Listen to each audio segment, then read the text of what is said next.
अरे गांव वालों, क्या तुम लोगों को उस माया का खौफ नहीं? आज अमावस्या है, वो जरूर निकलेगी। अरे ओ काशी, काहे इतना परेशान हुए हो? कोई आफत आने वाली है क्या? अरे थोड़ी धीरज रखो सरकार।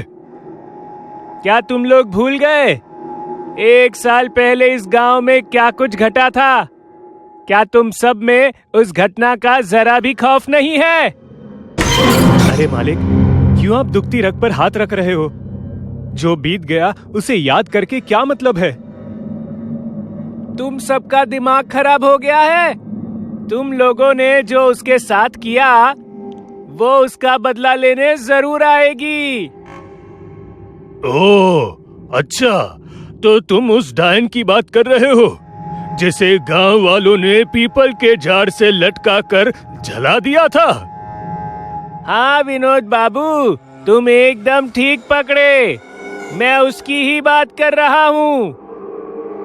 लेकिन आज अचानक 1 साल बाद तुम उस बीती हुई बात का जिक्र क्यों कर रहे हो? उस डायन की कहानी तो वहीं खत्म हो गई जब गांव वालों ने उसे जला दिया।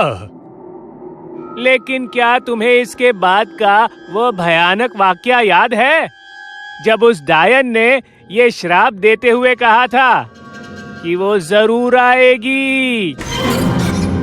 इससे भी ज्यादा डरावनी बात तो ये है कि जिन लोगों ने उस डायन को जलते हुए देख लिया था, वो फिर दोबारा कभी भी अपनी खुली आंखों से देखने लायक नहीं बचे थे। उस डायन की मौत देखने वाले हर शख्स की आंखों की रोशनी चली गई थी। अरे बाबा, लेकिन उन बातों को आज 1 साल बाद दोबारा दोहराने की क्या जरूरत आन पड़ी?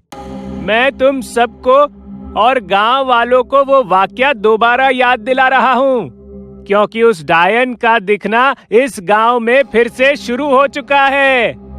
परसों रात बद्री के घर से उसका 9 महीने का बच्चा गायब हो गया और पिछली रात कोई उसी बच्चे को बद्री की छत पर ही छोड़ गया।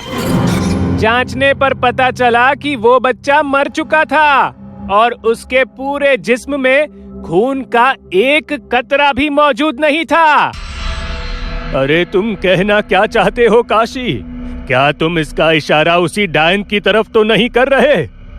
मैं बिल्कुल वही इशारा कर रहा हूँ, क्योंकि बीते 2-3 हफ्तों से छोटे बच्चे फिर से गायब होने लगे हैं। ऐसे में उस डायन पर शक किया जा सकता है। लेकिन जब गांव वालों ने उस डायन का अस्तित्व ही खत्म कर दिया, तो फिर वो डायन दोबारा कैसे आएगी? प्रार्थना करता हूँ तुम्हारी बात ही सच हो, क्योंकि अगर मेरा मानना सही निकला, तब इस बार गांव को कोई नहीं बचा पाएगा। इतना कहता हुआ काशी अपने घर की तरफ लौट जाता है। उसके दूसरे साथी भी अपने अपने घर लौट जाते हैं। पिछले 1 महीने में उस गांव से कई बच्चे गायब हुए हैं, जो एक भयंकर खतरे का संकेत है।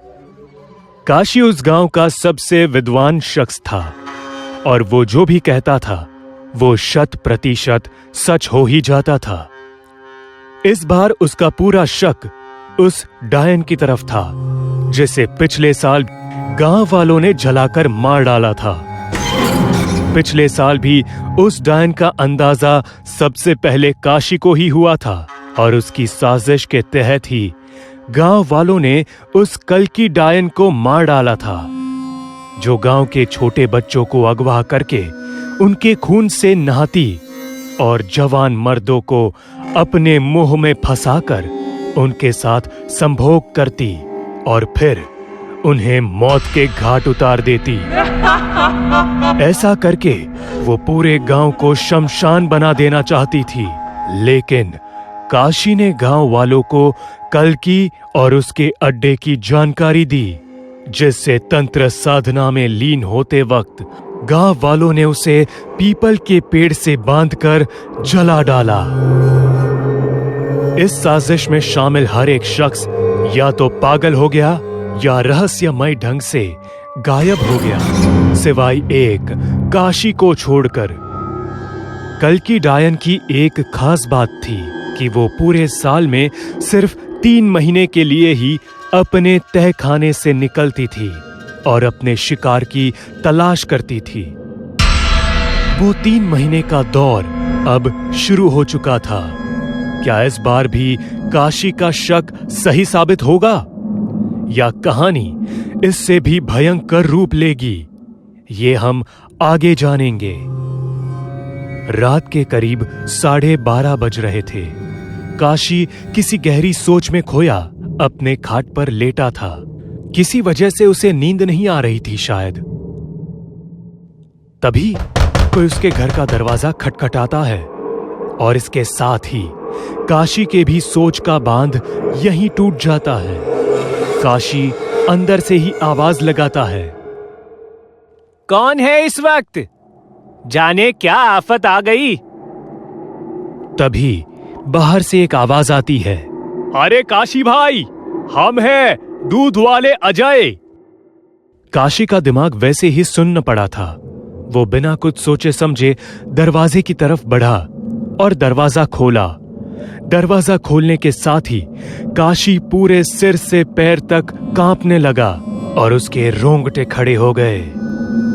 काशी हड़बड़ाते और घबराते हुए बोला, तुम कल्कि? लेकिन तुम यहाँ? हाँ, मैं वही हूँ जो तू सोच रहा है। मैं कल्कि हूँ और अपना मकसद पूरा करने आई हूँ जो बीते साल अधूरा रह गया था, और साथ ही साथ मुझे मेरी जुड़वा बहन का बदला भी तो लेना है। बहन? इसका मतलब हमने जिसे कल्कि डायन समझकर मारा वो तुम नहीं, तुम्हारी हम शक्ल और लिबास में तुम्हारी जुड़वा बहन थी। हाँ, जिसे तुमने कल्कि समझकर मारा वो मेरी जुड़वा बहन थी। तुम निर्दयी लोग हमारे कुटिया के पास पहुंचकर हमें मार देने वाले हो, इसका अंदाजा हमें पहले ही हो चुका था।